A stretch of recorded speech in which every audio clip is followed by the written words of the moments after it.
Step number 10 is pretty easy. It's a fun step too because we get to start putting things together that going to start looking a little bit more like a Baja. We're going to go ahead and grab out the front center brace, and it's in one of the bags that we've already opened that we had in our tray.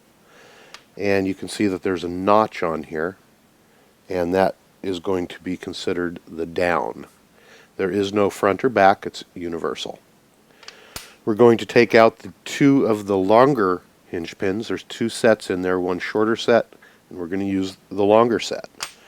We're also going to get out four of the little E-clips. Probably might want to get out more because we're going to end up flinging them across the room. It's just inevitable. It happens. And then also as an option, we're going to use the Team FastEddy shims, and we're going to grab two different sizes right now. We're going to grab the medium and the thin, which is a 0.5 and a 0.2, and we'll optionally show you how to use those. The first thing that we're going to do is to put a C-clip onto the hinge pin. It's hard to see, but if you look really close at the C-clip, it's going to have a rounded edge and it's going to have a sharp edge, the front and the back. You're going to want the rounded edge always to face in, or it's going to face against the part that it's rubbing on. So you want the rounded portion, because they're stamped, you're going to want the rounded portion in this instance to face the inside of the hinge pin. First one's pretty easy to get on without a pair of pliers. I just set it on my workbench and press down on it and seat it in. What you want to do is make sure that it spins, and that means that it's fully on and it's not going to fall off on you. Now, again, this is an optional, and we're going to take one of the medium and we're going to slide it over the shaft so that it rests against the E-clip, just like so. What that does is there's a little bit of play back and forth in these, and the first thing it's going to do is take that play, and secondly is it's going to give the C-clip something hard that it can rotate on when it rotates, so it doesn't grab onto the plastic of the A-arm and come off.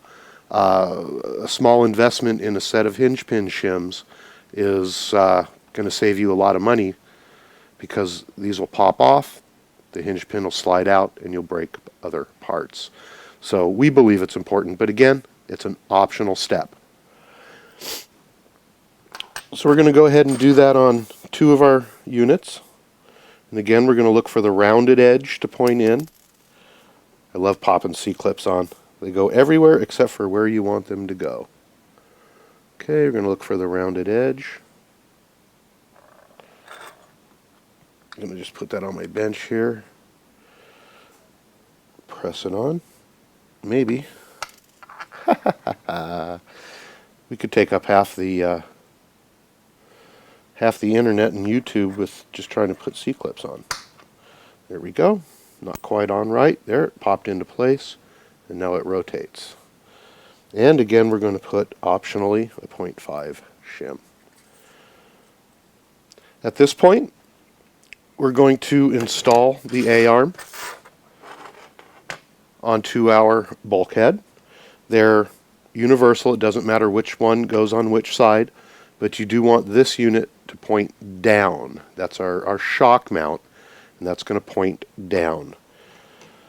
So I'm going to insert my hinge pin through the back. See if I can do this for the camera and hold it and get this all pushed in. We're going to slide the A-arm over the bulkhead.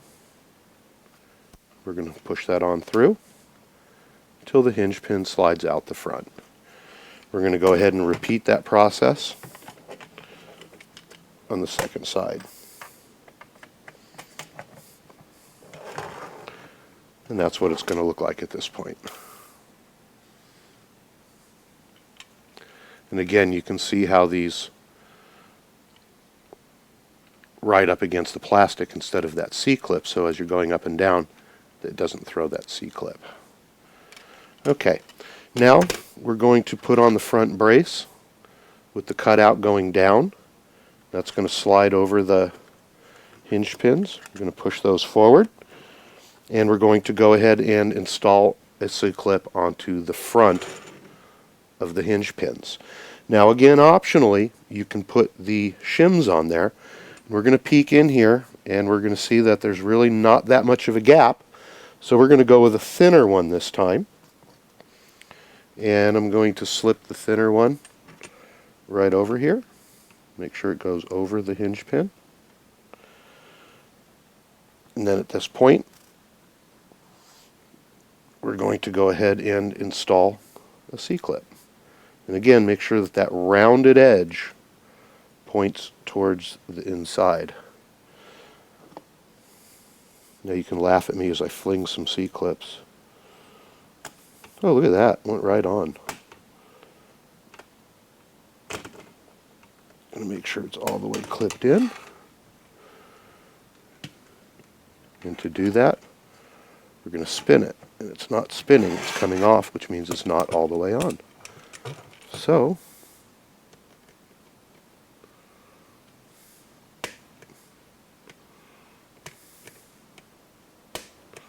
well, that little puppy just does not want to go on. Oh, there we go. It's on now. Ha! Is it? Oh, that's what it is. Our little hinge pin clip slipped up on there. There we go. Okay. Now it's on. That's what it's going to look like.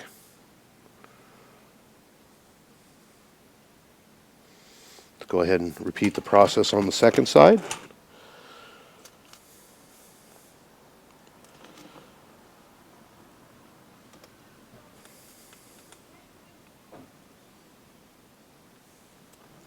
See if we can fling some more hinge pins. These are fun little rat things to get on. It's easy when you're building the kit. When you try to replace these things while it's still on the truck in the field is when it gets difficult. I'm trying to do it for the camera, which is double jeopardy. So I'm going to quit working for the camera and go ahead and put it on. There we go. Make sure that it spins around. It's all good. And that concludes step number 11. Make sure everything is free. If there's any binding in here, you may have to shave down a little bit. It doesn't happen very often, but if you do get binding, find out where it's coming from and relieve it, and your A-arm should flap freely, just like that. We're going to, at this point, get all of our pieces and parts put together for step number 12.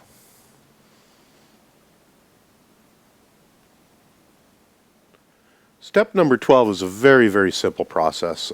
We're just going to repeat installing the balls into the front upper ball holders, and that's going to work the same way that we did with the lower A-arms. Very simple to do. We don't have to really worry about the arrow on the ball or on the tool. We're just going to go ahead and fit it on however it goes and press the balls in.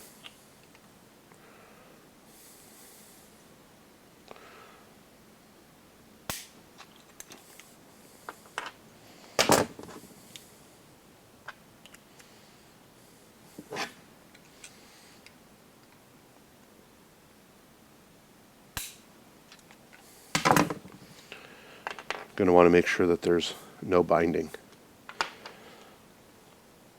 We're going to move forward here and get the parts ready for step number 13.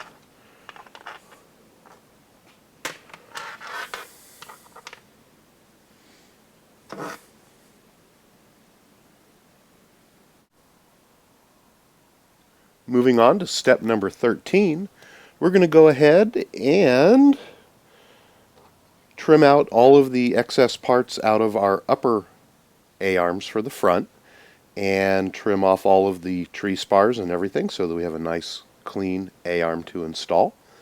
And we're going to use, out of the pieces that are in the center, we're going to use the Camber Spacers that are a 4mm. There's a 2mm and 4mm units on each one of the A-arms, and go ahead and cut out the 4mm, and we're going to use those. In this instance as well is where our ball end wrench is going to come in handy. It's going to make installing the ball ends much easier on the upper A-arms. So let's take one of the A-arms and we're going to drop one of the 4mm camber spacers inside, and then we're going to slide one of the ball ends into the A-arm. You're going to push it all the way in until it seats, and you're going to see that there are small marks on the end, and that's going to ensure us that we have the proper spacers in each one. You can just quickly look and see what your adjustments are. If you ever need to change the camber, which is the way that the wheel sits from top to bottom, you'll very simply take the screw out and replace the spacer. From there, we're going to go ahead and insert the screw and screw it in. We're going to repeat this process for both of the arms. You can see how the little ball end wrench really helps out here, and I like it a lot for this particular application. It's a tough one to get screwed in there. You have to really give it some force and make sure that it's torqued down nice. Once this is in, the only thing that we need to watch out for is to make sure that we are square on the unit here, and you can see how it's a little bit twisted.